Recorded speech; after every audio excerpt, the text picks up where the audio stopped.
Hello CSA families. Happy Sunday. I hope you are enjoying your day, perhaps sitting on your front porch like I am and just taking a handful of minutes to enjoy the day because it's really quite beautiful out. In a perfect world, I would have gotten this video out to you on Friday or even yesterday sometime, but I'm gonna say I'm a little rusty. This is week 1, so I'm getting back into the swing of the CSA thing. And I thought of all things to be the last thing to go out, at least the video was it. So hopefully you were able to see the text yesterday with a list of the information of the items coming your way. By the time you get this video, quite possibly the CSA share is sitting on your doorstep or you've picked it up. So I just want to run through just a couple of things. First things first, the items in the share: romaine lettuce. It's a small, medium-ish head. Some large leaf kale that's bagged up. I tried to cut the bulk of like the big stems off, so really you're just kind of getting the leafy parts. A nice bag of green beans. Those were picked yesterday morning, so I hope they are the freshest things you've ever eaten. Some yellow and or zucchini squash. A beautiful bag of tomatoes. An eggplant, a little variety of peppers, so you may have a bell pepper, you may have like an Anaheim in there, or banana peppers. It just kind of depends on how I mix them up and mix them together. And then a fun little bag of microgreens, because those are fun. I would consider this share to be like maybe the last taste of summer. It appears like we might have another really moderate, sort of warm week. That feels like a little bit of late summer rather than the October month that we're in. But I don't know that that's going to continue after this next week. So to me, the items in this share are very much summertime. I do want to mention just a little bit of a change. About a week ago, I was projecting out what I would be able to harvest. And I'm kind of in this space of always doing that, where I have to be mindful of what I plan for. And also flexible, knowing that sometimes the things I plan for don't quite happen or hit in the order in which I plan for them, because ultimately, ooh, there's a little bee. Ultimately, while I can try my very best to design this CSA, there are some things that are outside of my control and just take a little bit of a different path.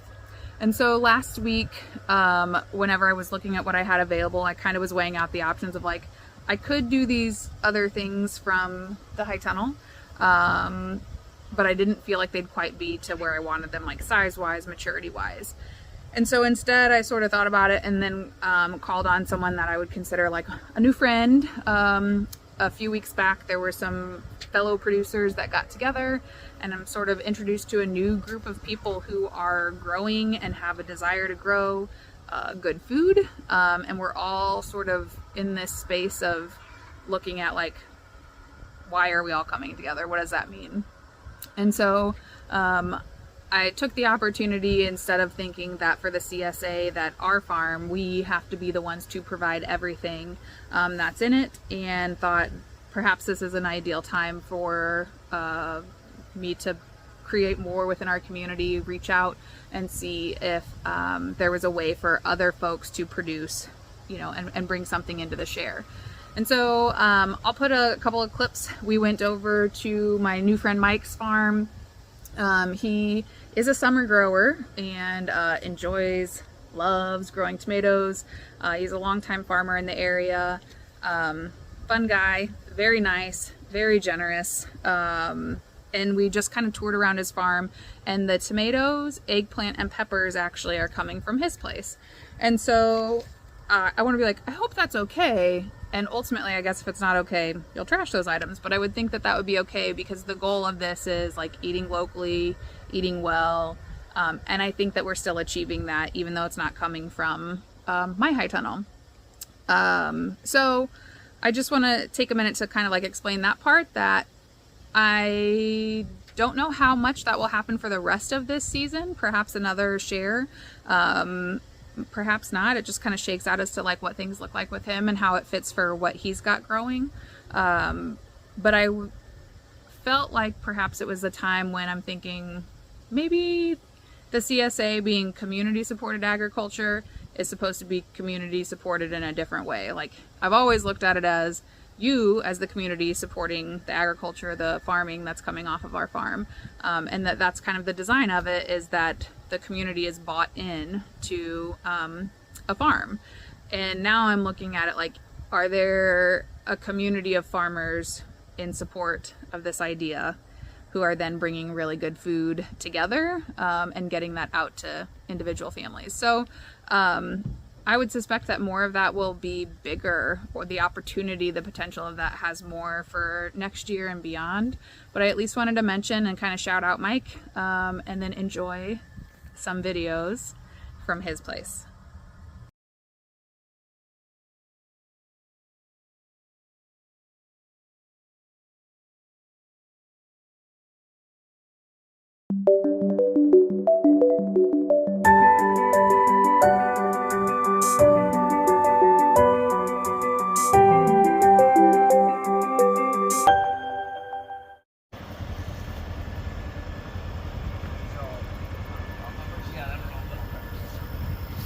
See, that'll turn, well, every bell pepper is different. I mean, that's a bad spot. And the other thing I always do fairly quick here, because I don't want to be like, this stuff is pretty well known vegetables, but you know, green beans are common, squash, you've probably had this summer sometime, tomatoes, like you kind of know what to do with that stuff, but I at least want to throw a few ideas out there. With the lettuce, with the tomatoes, I'd recommend some tasty BLTs this week. When I was looking at what I have available, I have not done my grocery shopping for the week. As I said, I'm a little rusty with building this back into our routine, and so I have not gotten my other grocery shopping done. So I'm thinking, you know, this week an easy meal for stuff that we have on hand, and quite honestly is filling, but not terribly expensive or complex considering schedules. BLTs are right there. So that would use up some of that lettuce and tomatoes.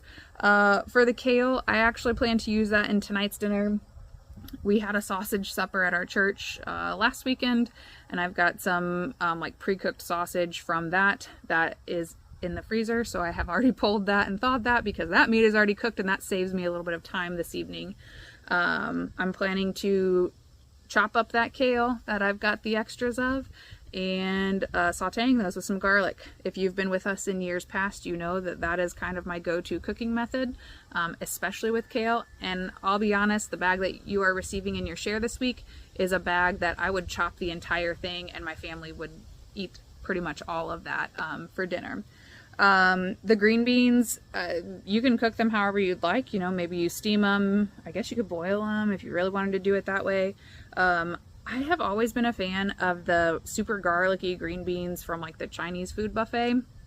And so I'm going to plan to kind of like mock that up this week sometime as well. It might mean that I blanch them, so toss them into some boiling water for just a quick couple of minutes and then saute them so that they get that like browned crispiness on them with a lot of garlic, because I love a lot of garlic on that.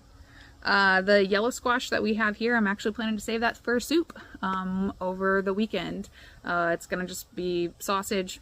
I'm going to use a little bit more of that kale. I think I've got a can of either corn or some in the freezer, something along those lines, where I'm mixing it up and making a creamy based soup and using some of those ingredients to throw in there. But the yellow squash does really well in that. As far as eggplants, I'm actually not like a huge eggplant eater, so this was something even new for me. When I talked to Mike about it, he talks about that he likes to do like eggplant parmesan, so slicing it into what do you call those slices, discs, rounds, whatever you want to call them, and then throwing them in the oven. You can do them with a broiler and put some cheese on them, tomato sauce, and then cheese. I'm under the impression you have to like salt them and get some of the water out because they are a water retaining vegetable. I actually have mine set aside to do something called baba ganoush, which is a recipe that I heard about from a YouTuber that I love and follow like a crazy person. But it's essentially where you roast it until your eggplant is really, really soft. You scoop out the innards, you mix it with some tahini, some lemon juice, some garlic, salt, and pepper. You stir it all up, mix it all up really good, and then it's like a dip. Similar to hummus, but perhaps a little bit different flavor, especially when you add the tahini. The microgreens are for funsies, as always. These are radish microgreens, so they're going to have a little bit of bite to them. Whether it's that you toss them onto a sandwich, on top of your eggs, if you use your romaine lettuce and your tomatoes to make a nice salad, throw those bad boys in there. They'll add a little bit of extra flavor.